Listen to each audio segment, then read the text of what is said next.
Cara, eu tava falando para você aqui em off que eu acho que de todo o trabalho mal executado pelo ex-presidente Augusto Melo, isso sou eu que tô falando, tal, rapaz, não tem nada a ver com isso, eu acho que, se não o único, um dos poucos acertos do Augusto Melo foi a sua presença lá, que eu via, cara, eu sempre reparei muito no seu trabalho ali, executando a parte de preparação física, como ali no bastidor mesmo. Então, cara, um prazer te receber e parabéns pelo que você fez no Corinthians nesse... Não sei quanto tempo você ficou lá.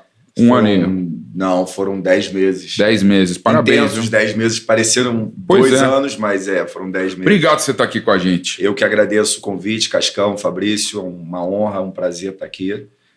Foram 10 meses de muita intensidade, onde eu praticamente fiquei em casa, devo ter passado praticamente 30 dias em casa só. Morava no clube, então a gente chegava de viagem, dormia no clube, porque já tinha treino no dia seguinte de manhã e tinha aquela preocupação de... Você morou no CT? Ficava num quarto no CT. O meu quarto no CT tinha micro-ondas, tinha... Perfeito, eu já conheço lá. Já me virava por ali e foi uma entrega total sobre o trabalho. A gente tinha uma preocupação muito grande por a gente ter um grupo muito heterogêneo, né? Sobre atletas que chegaram em diferentes condições físicas.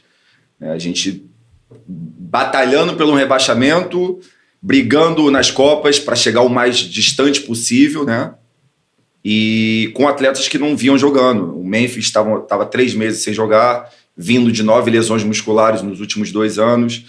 O Alex Santana estava sem jogar, o Hugo Souza estava sem jogar, enfim, o Charles. Então, vários atletas chegando. O Thales estava sem jogar no New York City também. Então, a gente tinha que fazer uma operação para que todos os atletas pudessem performar sem o risco de lesão. Então, aquilo ali foi, para mim, uma vitória muito grande, porque foram 10 meses sem lesão muscular. Hoje faz diferença, você vê aí o Inter sofrendo com lesões, acho que são 11 ou 12 lesões. O São Paulo com o time inteiro machucado. O São Paulo com várias lesões. Então, a gente teve muito sucesso nessa busca de prevenção de lesão e performance ao mesmo tempo. Acho que o time, aquelas últimas 9 vitórias seguidas no Brasileirão, é um selo para fechar com chave de ouro o que foi feito a temporada passada. E, cara, as histórias do Corinthians são impressionantes, né? Foi tanta intensidade que eu vivi aquilo ali que, quando eu saí do Corinthians, que finalmente eu fiquei em casa, eu fui entrar no prédio, o porteiro me barrou porque ele não me conhecia. Então, eu já estava morando há 10 meses no lugar e o cara nunca tinha me visto, por conta tanto trabalho. Do trabalho. A gente viajava muito e, quando não viajava, eu tentava dormir no CT para estar com aquela informação, para trocar ideia com o pessoal.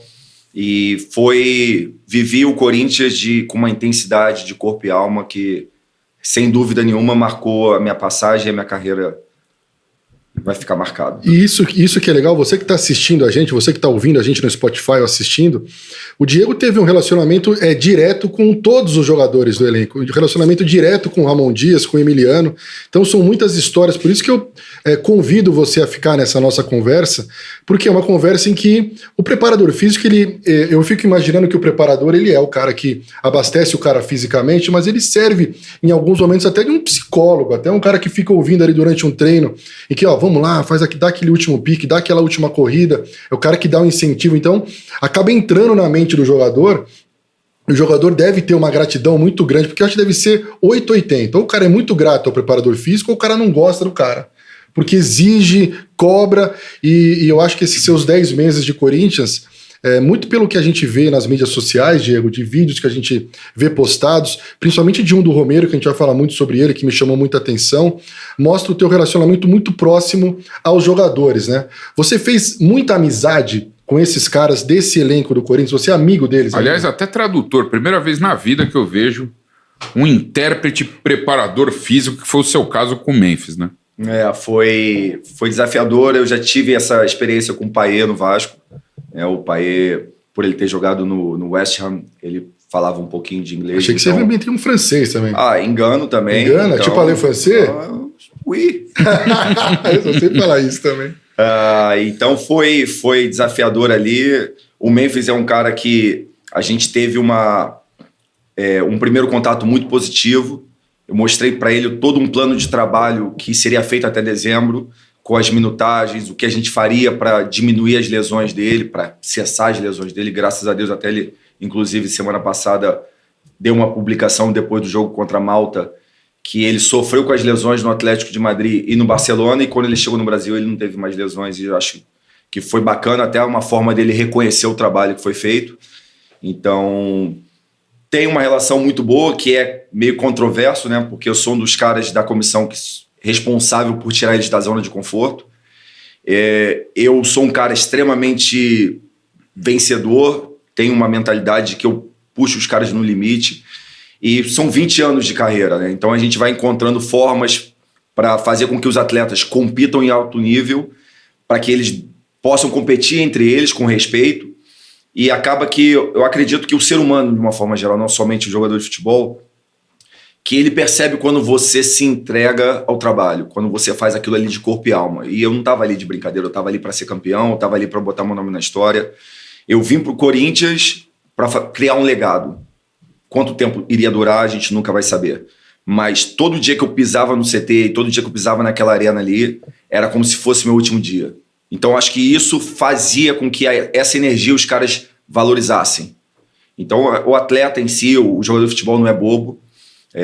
Foi a época dos jogadores que eram mais folclóricos. Hoje em dia os caras seguem rede social, estudam, tem coaching motivacional, tem personal trainer, tem fisioterapeuta. Tem uma equipe multidisciplinar, né? Sem dúvida. Você vê a foto do Yuri agora em Miami, tinha, sei lá, 6, 8 pessoas com ele lá, e cada um ajudando ele em algum aspecto.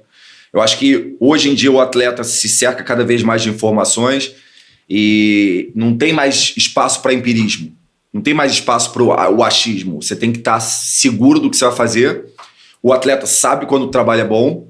E eu acho que isso foi uma simbiose. Os caras viram que eu estava dando o meu melhor, viram que eu estava fazendo algo que é, hoje no futebol, que é uma tendência, que é algo que evolui o atleta, e viram que não estava tendo lesão. Então, gerou essa relação de amizade, de confiança. Hoje eu posso dizer que eu tenho a confiança de todos do elenco. Eu recebo mensagem de todos até hoje. Inclusive, quando a gente chegou aqui... Tocou teu telefone um pouquinho antes de começar a nossa live. O Garro mandou uma mensagem e tal. Então, assim, é bacana você ter essa relação com o atleta de muito respeito. Eles me respeitam muito, porque eles sabem que tem uma hora ali que eu falo que é o game face, né? Eu boto a cara de jogo ali, não tem resenha, não tem brincadeira, não tem risadinha. De vez em quando eu pegava uns pelas camisas, dava uma sacudida. E eles sabiam que aquilo ali não era um personagem. Ali entrou o Diego, que é o Diego vencedor. E, meu irmão, não mexe com o Diego quando ele tá ali naquela vibe ali, porque aí vai dar problema. Então, tinha esse respeito e tinha uma relação muito bacana, que às vezes até os jogadores falavam, quando eu terminava aquele pré-aquecimento, que eu chamava os caras para conversar, e é até interessante falar sobre isso, porque eu não preparava aquilo. Aquilo era uma inspiração ali da hora, do momento, do que foi a semana. Eu tentava buscar o que aconteceu com a imprensa, o que o pessoal falou. Mas aquele momento antes de subir pro jogo, para subir pro jogo. Campo, né? E eu falava, e tinha vezes que os atletas, na hora que estavam no túnel, falavam: caralho, Diegão, hoje arrepiou. Hoje, o Carilho... Algo assim que normalmente é feito por um jogador, pelo capitão, alguma coisa, e você que tomava a frente. Acho que foi uma questão também de análise do grupo, que a coisa foi acontecendo de forma natural. O Corinthians perdeu algumas lideranças no ano passado, e a gente, logicamente, a gente tem atletas que são extremamente líderes ali dentro, tem o Romero, tem o Hugo, tem atletas que têm essa capacidade, mas só que como a gente estava tendo uma rotatividade e vários atletas novos, a gente precisava criar uma identidade, né, um DNA do novo Corinthians, que era essa a percepção do Ramon. Criar uma identidade de um time de espírito, de luta, esse é o Corinthians. Sim. E sempre foi o Corinthians, né? Então, o Ramon, ele me dava muito espaço para isso, muito espaço. Então, eu não posso deixar de citar o Mister aqui, porque ele é um cara que me deu liberdade. Eu sou o único brasileiro em uma comissão técnica feita de 5 argentinos e um brasileiro. Então, você pode imaginar o que eu sofri na Arábia Saudita com esses caras na Copa do Mundo.